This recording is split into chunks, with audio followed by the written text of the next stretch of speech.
Welcome back dito sa channel natin. Andito tayo ngayon sa may SM Marikina. Punta tayo dito sa may Marikina River. Tingnan natin kung gaano nakataas yung baha. By the way, nagsimula na pala ang expansion ng SM Marikina. Mag-extend ang mall dito sa bandang harap.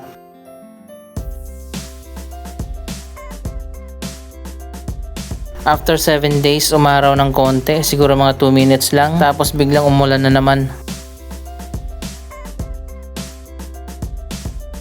Anyway, silipin na nga natin itong mga flood control projects. Ito pala ay ginawa ng Japan. Sobrang taas ng retaining wall na tinayo dito.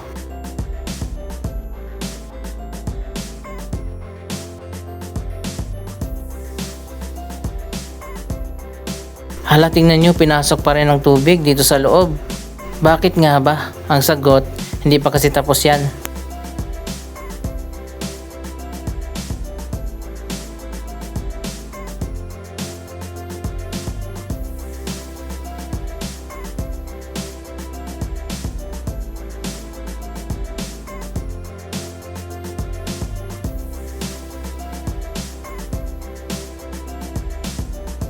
Tingnan nyo naman, mataas ang wall. Kung tapos na yan, hindi na makakapasok dito yung tubig baha. Pero dahil hindi pa nga yan tapos, hindi pa naidugtong at naisarado yung retaining wall. Meron pa ditong open sa kabila. Kaya naman nakakapasok pa rin ang baha.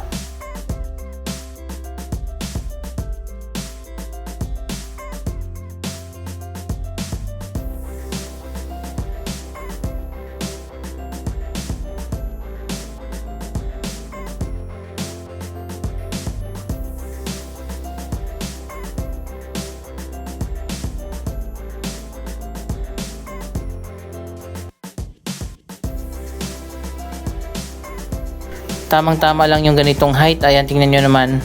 Hindi naman siguro aapaw ang Marikina River sa taas ng tulay.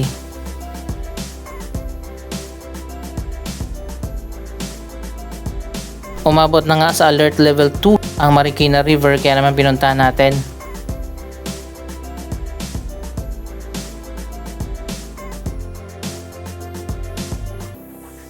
Ayan, ito yung sinasabi ko na hindi pa naidugtong kaya nakapasok yung tubig.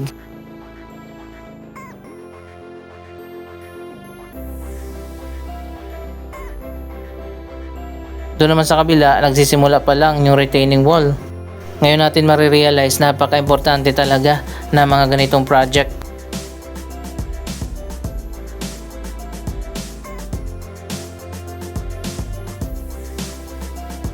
Ito ang unang segment na ginawa. Tapos na yan hanggang doon sa may riverbanks.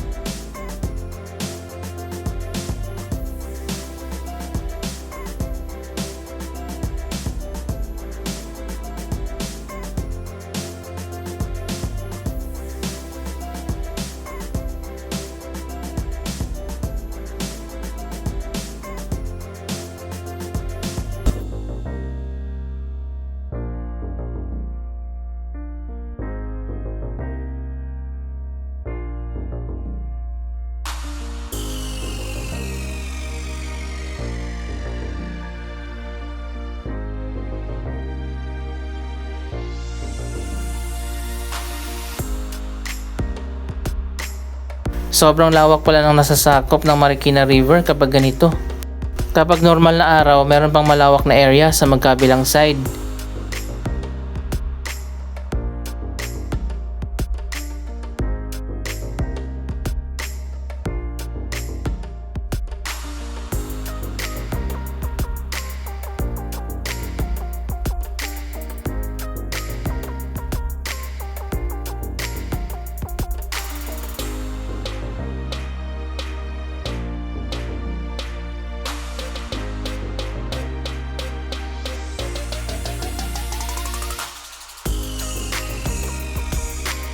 Mataas din yung retaining wall na itinayo doon sa kabila.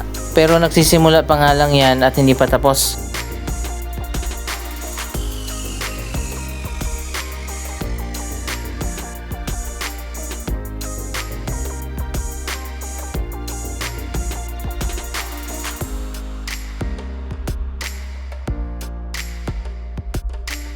Grabe, ang lakas pala ng flow ng ilog kapag ganito. Maanod ka talaga.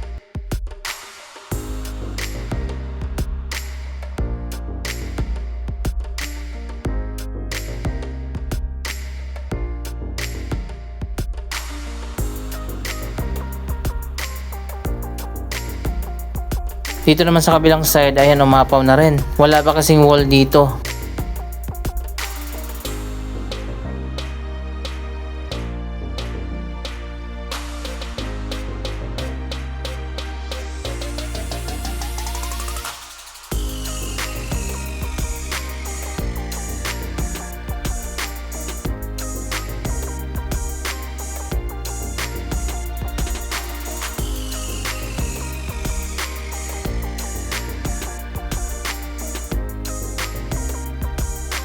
Laging binabaha itong mga kabahayan sa gilid ng Marikina River. Kapag natapos na yung bagong flood control project dyan, makikinabang sila dito. Hindi na rin passable yung ilalim ng tulay. May kalsada dyan at maraming dumadaan ng mga sasakyan. Lumiliko na lang yung mga sasakyan papunta dito sa kaliwa.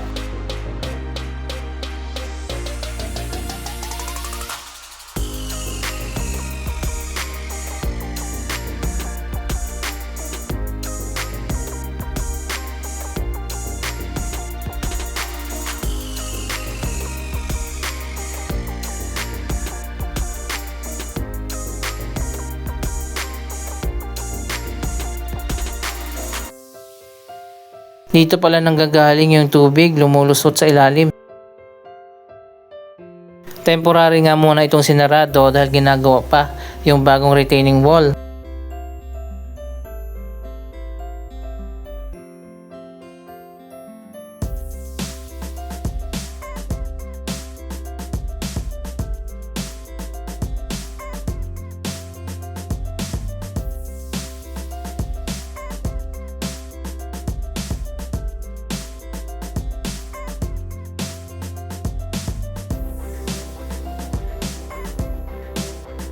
Doon pala sa kabila, meron na ring wall papunta ng Eastwood City.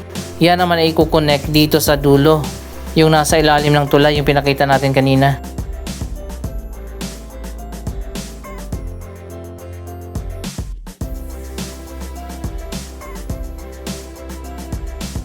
Ayan, mataas yung wall, tingnan nyo.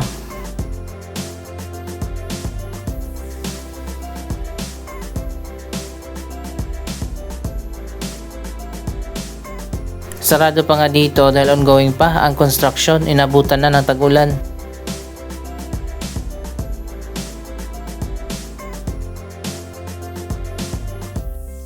Dito naman medyo mataas, ayan kitang-kita natin yung lawak. Abot pala talaga yung tubig hanggang dito. Meron pang riverside walkway dyan sa baba, ngayon di nakita. Sa kabila naman makikita natin mas mababa na dito sa unahan. Doon lang malapit sa may SM ang mataas, bakit kaya?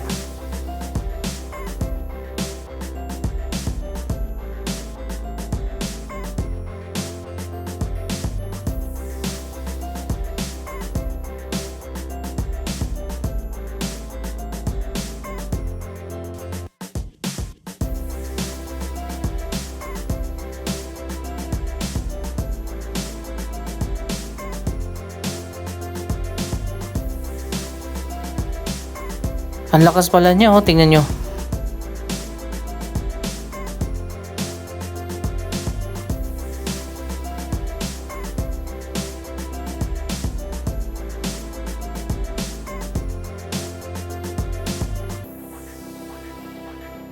Mabuti na lang kahit papaano patigil-tigil ang ulan at hindi tuloy-tuloy.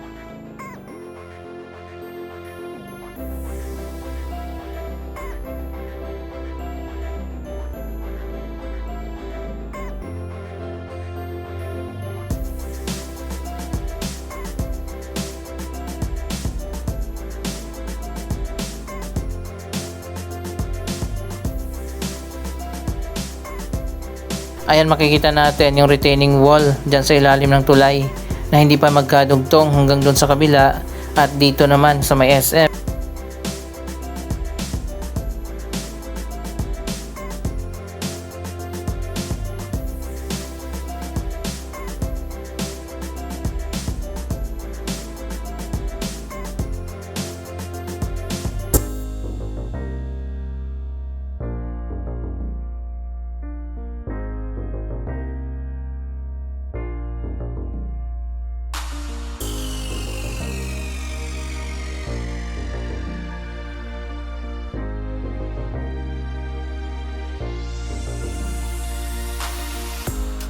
Ayon pa sa mga nakausap natin na mga residente dito, mabuti na lang daw at last year nagkaroon nga ng dredging.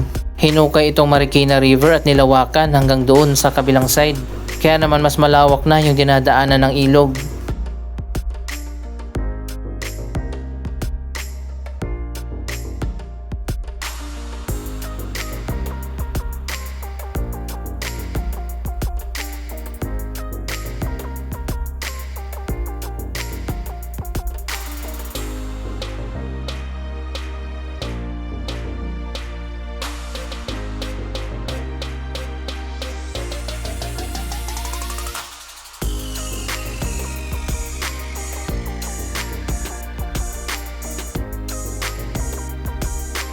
Balik tayo dito sa taas, sarado pala dun sa baba.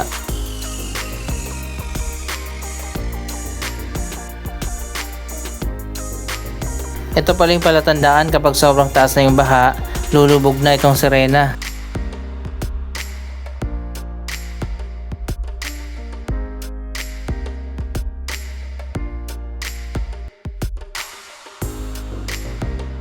Ito naman yung isa pang palatandaan.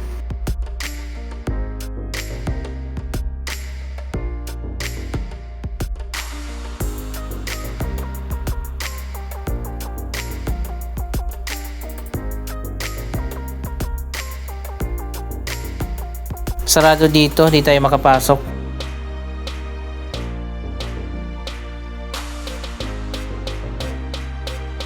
Ongoing din ang ginagawa na renovation dito. Yun nga lang, inabutan na ng bagyo.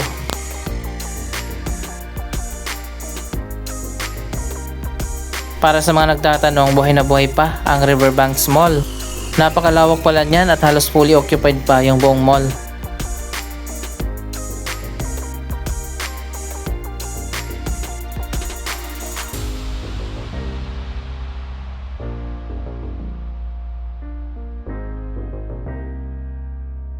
Kaya pala nilagyan ng wall dito, maglalagay palang Marikina dyan ng terminal.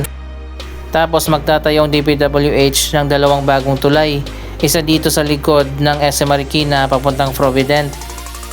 At merong isa pa crossing Marikina River din, siguro dun sa kabila.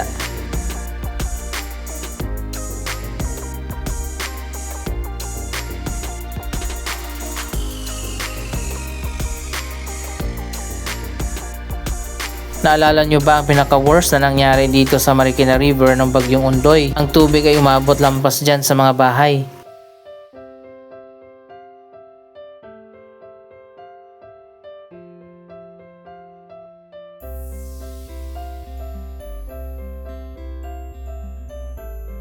Dito naman sa may riverbanks, ginagawa na rin yung retaining wall. Yun nga lang, ganun din, hindi pa tapos. Yung dating Riverbanks Amphitheater, tinambakan nila at tinaas.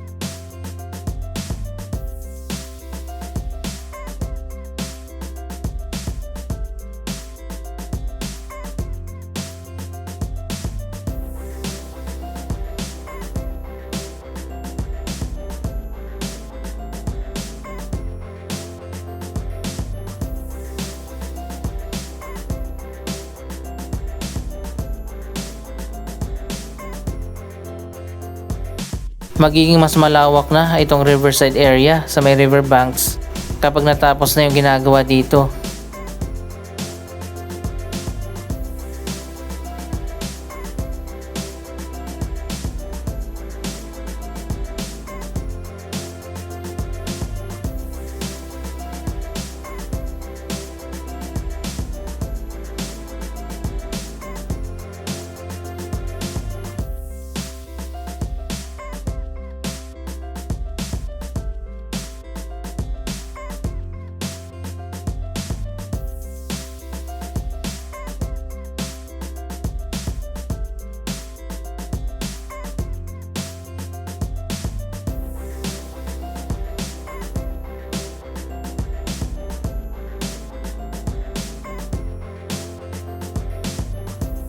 Anong masasabi nyo sa balitang ito? Mag-comment lamang dyan sa baba ng inyong mga reaksyon.